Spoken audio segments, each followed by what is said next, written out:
How to change Reddit username. Hello everyone, this is Sabrina here to help you today. So without any further ado, let's get right into the video. So open reddit.com or you can also use your Reddit application. After you are logged in and in this interface, go to your top right corner and then tap on your profile icon. Now go to settings. After that you will see an option profile. Go over there. Now go to display name.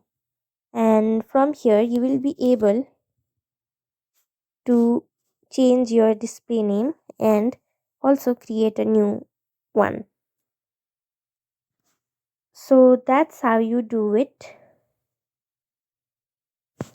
You can also change your username from here. So that's it. Thank you for watching this video. Make sure to like, share and subscribe to our YouTube channel. If you got any questions, comment them down and I'll catch you in the next one.